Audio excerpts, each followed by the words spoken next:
What's happening? Of course, you know it's your boy B Hot Radio. Shout in as always. I got my podcast partner off in this thing, OG Gangsta Wicked, aka Big Galaxy of Ghetto Mafia. Yes, sir. But the other day when I don't know if did I have that shirt? Did I bring that Galaxy Wicked shirt? But in case you missed it, I went and did a little something for you right so that you can remember my name. Can you see that? Yeah, it said Coca-Cola. They don't say no Coca-Cola. Well, you look like a Coke bottle. And it got you got the G, you right there on it. So I'm gonna start wearing this Galaxy Wick stuff so that you can remember my name. Well, no, I love it, man. I mean, speaking of Galaxy Wick, he will be at the video shoot this weekend with Marvin Arrington representing the Absolutely. You're gonna be right there with me too. That's gonna be damn right. Sunday. You know what I'm saying? 2:30 I'll be in the building, man. You know what I'm saying? The city hall. Yeah. And we're gonna do it big for the city, man. I told my mother that I was doing for the Arringtons, man. She was just like, I love them. You know what I'm saying? No, they that's some the good real folks, though, deal. man. Rest you know in what I'm peace, saying? Senior. So yeah, so I Yeah. mean, I'm actually, I'm growing out here. I feel good. Yeah. We're moving through the city. Man, life is good. Hey, man, I'm not mad at that, but we got to talk about some real topics today, though, Wick. Absolutely. Sonya Massey, this week, the police recording of her murder has hit the internet, and it's just really, it's got everybody in the uproar right now, man. I mean, what were your thoughts on it when you saw what was going on in her case? Man, and you and I, we spoke about this. I wish I could have got in yesterday and talked about this. But I'm kind of glad I didn't, because I might have said some stuff that you would have had, that you would have been editing all night. Yeah. How upset I was about this. B-High, going back to the George Floyd thing, one thing that I can say about this situation is that those folks didn't want to see us ride, because I was ready to put my shoes on. You understand what I'm saying? I was ready to get out there and we take it back to the George Floyd situation had they not locked that cop up. Yeah. Seeing that on TV, it was disturbing. One thing that I did notice, and I try to tell people I pointed this out to people, is that if you look on her, I want to say on her right hand, she had a hospital band on. So me being a guy that always goes to the hospital because of my ex-cancer that I beat and stuff, I know that, she was fresh out of the hospital. Now, I don't know if it was for health or if it, mental. I don't know what was going on, but I know the band. Yeah. So that's one thing. Second of all, there was no weapon. You didn't see a gun. There was no other males or anybody in the house that would even have what I looked at. Now, if I'm looking down the barrel from the cop's eyes, and it's somebody in the back, Beehive's in the back, you know what I'm saying, room, moving around or something. They're like, somebody here, my son here, you know what I'm saying? I ain't coming out. Now you get in that, I can see a cop getting into that mode. Yeah. But this was a situation that there was absolutely no excuse, first of all, to even pull a gun. Yeah. First of all, the lady had a pot of boiling water, which she asked, could she move off the stove, and the cop told her, yeah. Second of all, if you see the video, you notice they're at the front door first. When he knocks the door, he has her outside. He's talking to her. At that particular point right there, bruh, as a cop, you have already been disarmed. Yeah. So you already know that this lady poses no threat. You're talking to her on the porch. So obviously the first thing in police training you're going to ask, is anybody else in the house? I've had, don't ask me how, but I've had the police come to my house a lot of times. So I know how it goes. And the first thing they're going to say is anybody else is in the house. Yeah. So I'm sure she said, no, nobody's in the house. At that particular point, you see the band. Maybe as a cop, you say, you know what? Maybe she has some mental issues or something going on here. Let me try to see what's going on with her. Is she feeling okay? And try to get another female officer here. How about that? Yeah. Call in backup. Female can deal with females a lot easier. You understand what I'm saying? Yeah. It was egregious. Anybody with a conscience that sees that is, it's gonna rub them. It's gonna rub them, the wrong way behind. It makes you wanna, go out here and riot And holler. Yeah.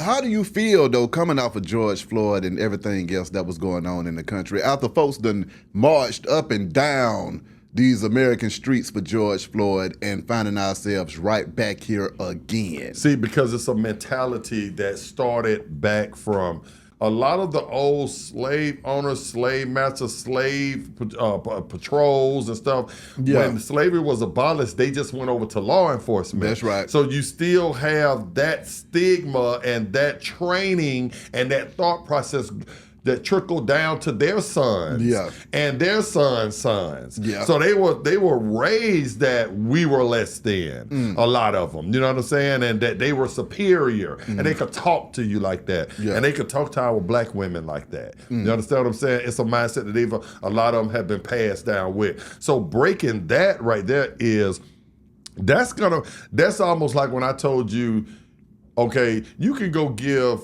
us all, just go give us money in the black community, reparation. Yeah. But if we don't know how to make that money make money, Exactly. we don't know how to invest that money. If we're not, opening up banks with that money and keeping that money in the black community, all we're gonna do is just gonna be like the PPE loans. Yeah. Everybody gonna ball for a year or two and then be right back broke because they don't know how to handle stuff. Yeah. So just giving us as a community money is just one thing of it. We need an infrastructure back because we started to build our own infrastructure back in the day, and of course it got burnt down. Yeah, exactly. You understand what I'm saying? And it's the same with this policing and this law. It has to be tore down at the core of it. It has to be new hiring measures.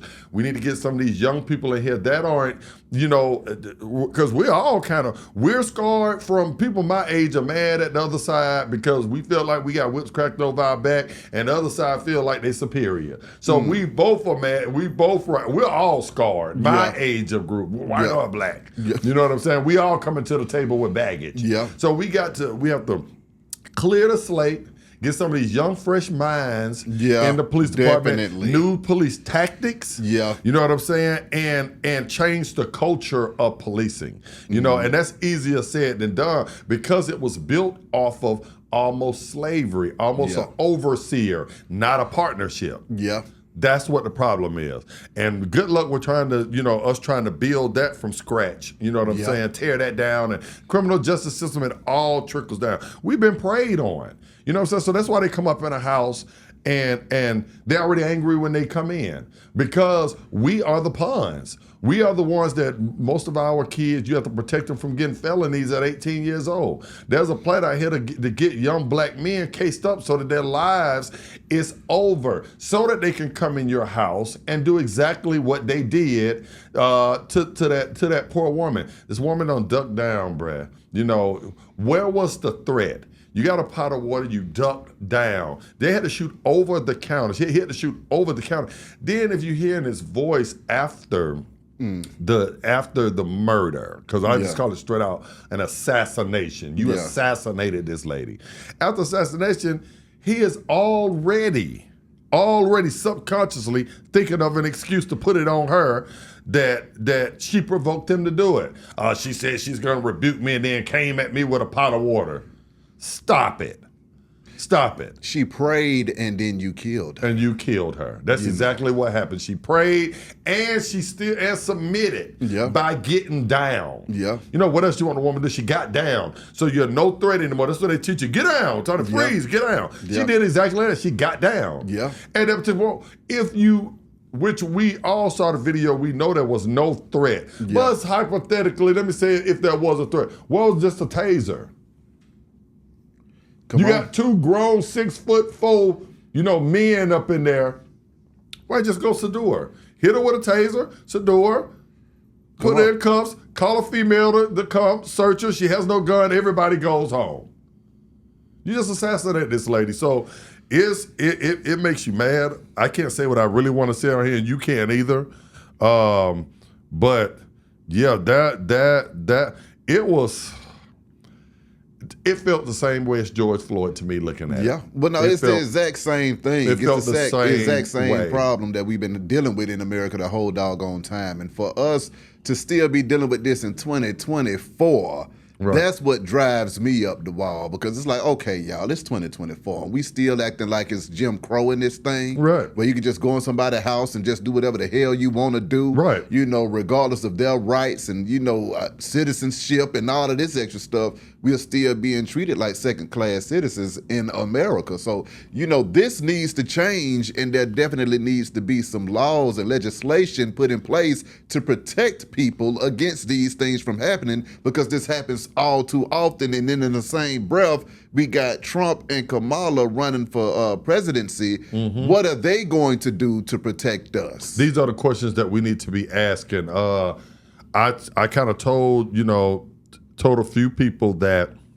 this was weeks ago when Trump got shot. Mm-hmm. A few weeks ago, and I told people at that particular point Biden hadn't gotten out of the race yet, and I said that that Biden would not beat Trump. Everybody got mad at me about it, and I said that Kamala would have a better chance.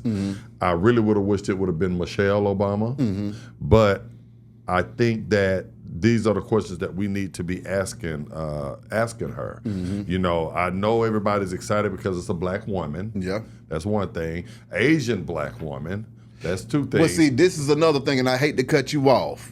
When we get a black person in office, one of the first things that everybody always says is he or she has to be the president of all of the United States. Correct. And to that theory, I say, in the case of Sonya Massey, that happened to us. Right. So what are we going to do for black people in these situations to prevent this from happening anymore? We have to have legislation like the George Floyd bill to be passed to make sure that, so that some of these officers that are feeling like this, they'll think twice before they carry out whatever the hell they got on their mind. Correct. If they know that it's a good chance that they might see jail for the rest of their life, right, then they're not going to be as quick to do that. Well, now, however, I do understand as a police officer, it is real in the field. And a lot of times they go to work not knowing if they're going to come home at night. I get it. But in that situation, when you're dealing with a woman with a pot of water, right, there's no reason to use deadly force on somebody with a pot of water. Correct.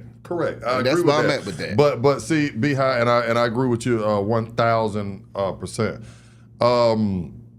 My point I was just trying to make is, while we're in the, in the stage right now of euphoria about, Kamala, she, possibly could be the president. Yeah. These are the things we need to be asking her. Exactly. You know what I'm saying? At these rallies and at these debates and stuff, what are you going to do about that to keep our kids safe out here? To keep them from being incarcerated at mass incarceration, where 90% of our young black men that are in prison end up for nonviolent offenses. Let that sink in.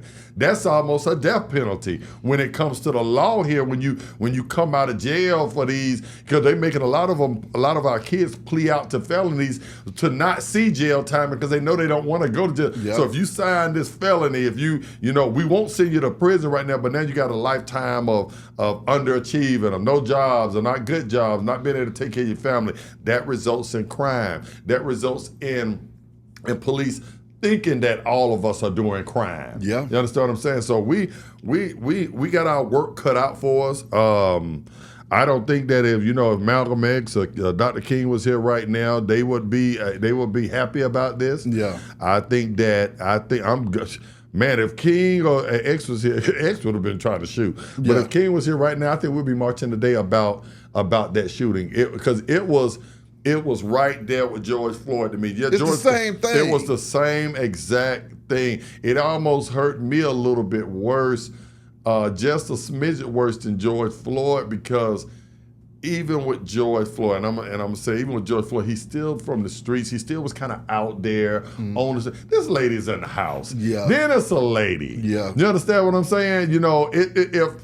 If I'm me as a man, Beehive, if I'm standing on Keller Road in front of the gas station, talking to some of my homies. I ain't selling dope, but the homies might be. It's a DC7 area, which is a known drug deal. Yeah. Or I'm doing something, or I don't stole a lottery ticket out, and stuff happens. It's still messed up, but this was an inch worse because this lady was in the house. There's nothing that you can say you misunderstood the situation. You understand what I'm saying? There's nobody coming out of the back and blah blah blah.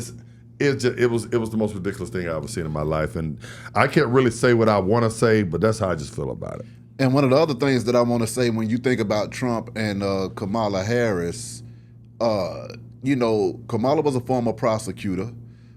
Trump likes to say that he wants to be tough on crime as well.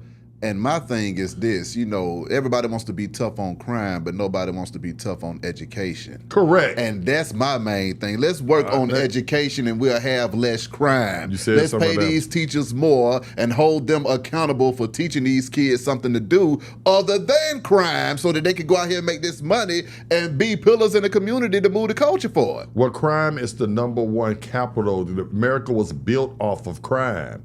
That's why people don't understand that crime is a business. So they're in the business of locking you up for anything that they say is a crime. That's what they're going. The Trumps and the Kamalas, they're going into it. They're getting these laws passed under the watch of night. Under the darkness of night, and we don't even know a lot of these statues and stuff that's out there. And this is what happened. So we have to get out the people that we're sending to the Senate.